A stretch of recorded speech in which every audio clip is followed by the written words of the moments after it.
Hello, hello. This is Inga with the Healing Revolution. Seeing the world in terms of energy, in terms of vibrating information, dancing and connecting together really can help you as an empath to both protect yourself, to protect your empathic sensitivities, and to be a little bit more discerning in how you move through life so that you can avoid overwhelm, you can avoid shutting yourself down, avoid isolating yourself.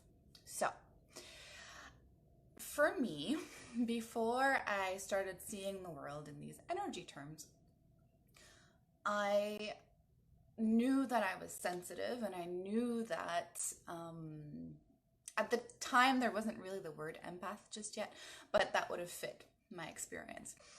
And so because I was still living in the paradigm of that I'm a separate person, a separate being right here, and then there's other separate beings, all I knew is that other people affected me very much. So I needed a lot of alone time. And what that would do, just seeing it in those very simple terms, not wrong, is that my only defense would be really to shut myself off, to isolate, to hide away essentially from other people. And then when I do get overwhelmed, when I did feel too much emotion, I would beat myself up for it. So then I started seeing the world in energy terms. And what it means to start seeing the world in energy terms, this is what Reiki 1 is about in a way, is really starting to experience not only yourself as a vibrating being, but everything around you as well. So table, the phone you're using to watch me right now. Hi, whoever's here with me, by the way. It's all information that is vibrating. And I love that definition of energy because it allows us to become discerning and interact in a different way with the world, seeing it as information. And I was an empath, particularly. What empaths might be particularly sensitive to is the information that doesn't get spoken. So the emotions that are hidden in somebody else, the intentions that are unspoken in other people, and that's information. So it's not that the other person is bad or the other person is inherently somebody to avoid, but rather the other person is the system of information that you may be particularly sensitive to. So the first thing this does is really allows you to separate other people from being bad or something to avoid to really something else. To other people are these systems of information that are quite complex that you have a particular sensitivity to. So you need to be discerning in how you interact with others. But it allows you to make that one little tiny move in your mind that makes a world of difference. From other people equals overwhelming to other people equals a lot of information that I need to be discerning around. And that can really change your relationships in a big way.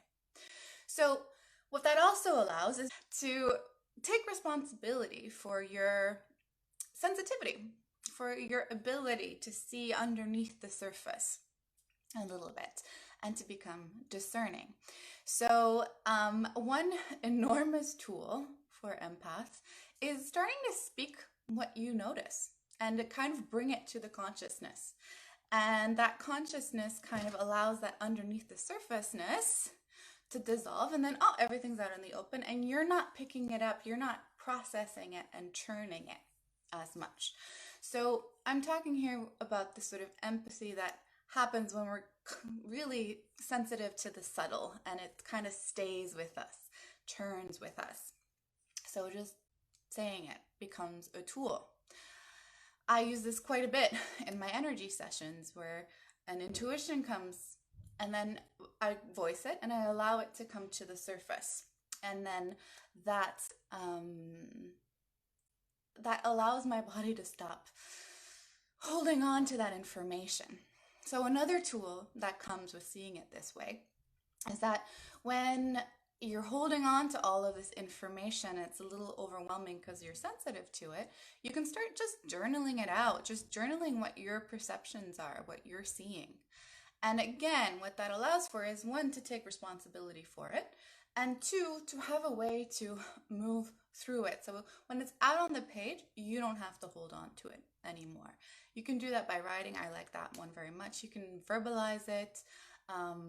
You can dance it out, just finding a way to express that information through you so you don't need to hold on to it and keep so overwhelmed. So it's starting to see it really as information in the world that's moving through you and that's wanting to be expressed. So you're kind of this channel of expression. So if this kind of tools resonates for you, I do have a little free course, Self-Love for Empaths. It's 5 days and it has my absolute best tools to love yourself as an empath. Because yes, it can feel overwhelming and it can lead to isolation and all of those not so great things. And it can be your greatest superpower. And I want to help you transform it from your greatest burden to your greatest strength.